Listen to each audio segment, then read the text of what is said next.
Hello everyone and welcome back.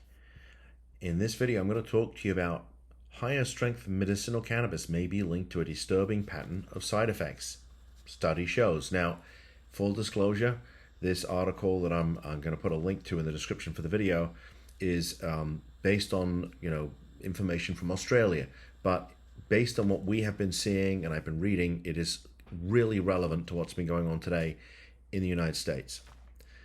In recent years, we've seen a sizable shift in medicinal cannabis prescribing to products containing higher levels of THC, the component that can cause drowsiness or a high.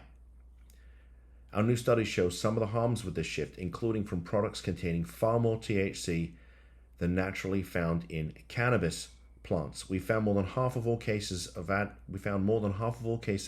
events involving unapproved medicinal cannabis products reported to the Therapeutic Goods Administration, which is, I guess, some administrative agency in Australia. But I think what's happening in Australia is the same thing that's happening here. We've got the new type of cannabis that's really, heavily infused with THC. There's very little regulation, if any, and they're having problems over there, and we're having problems here too, which is why I wanted to share this article with you.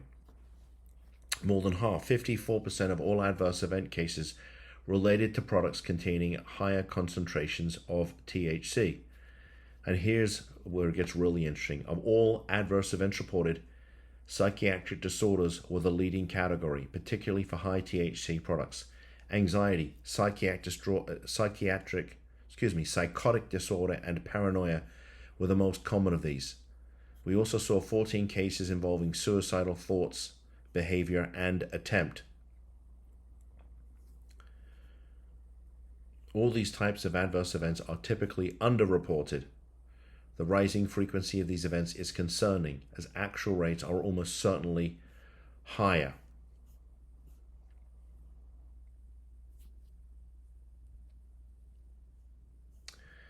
Adverse events were also reported for products containing CBD. The CBD and combined CBD THC oral oil products, these mainly involved the stomach or intestines. Here the adverse events included nausea, vomiting, and stomach discomfort. Okay, I'll let you read this thing for yourself, but you get where I'm going with this. And I know I'm going to take some heat for this because every time I post about marijuana or cannabis or even alcohol use, I'm flooded with people saying, "Oh, you're trampling on our rights and you don't know what you're talking about," and you're an ambulance chaser, and all kinds of just ridiculous BS. Okay, and I'm fine. If you want to criticize me, that's fine.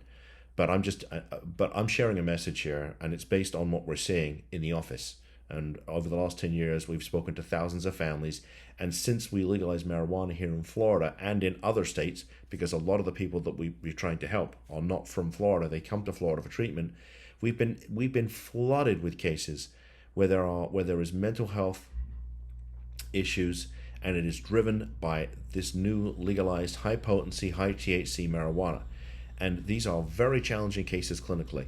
Okay, they're difficult, and it makes them challenging legally. Okay, we need more control. The old days where you could just file a Marchman Act. I'm sorry, with these cases, I think it misses the boat. And I'm a fan of the Marchman Act. We still use it, but I think if you have an actively psychotic loved one in the family, you're going to need guardianship.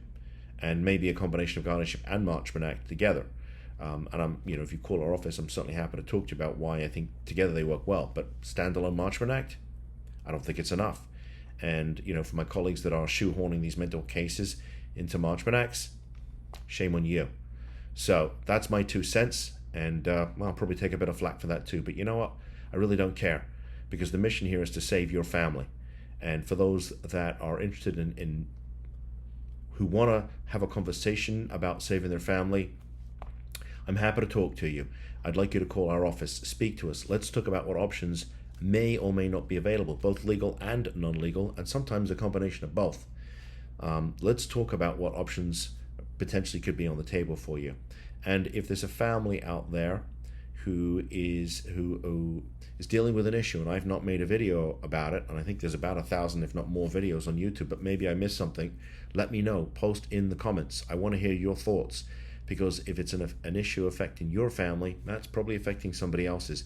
And I make these videos so you can get the information that you need based on our experience of handling lots and lots of these cases. And if you like this content, please give me a thumbs up. It does help with the algorithm. It helps us to get in front of more families, which means we can help more people and save more families, which is, that's the mission of the firm. And if you like this content and you want more of it, please subscribe to the channel. And with that said, thanks for tuning in. I'll see you in the next video. Bye-bye.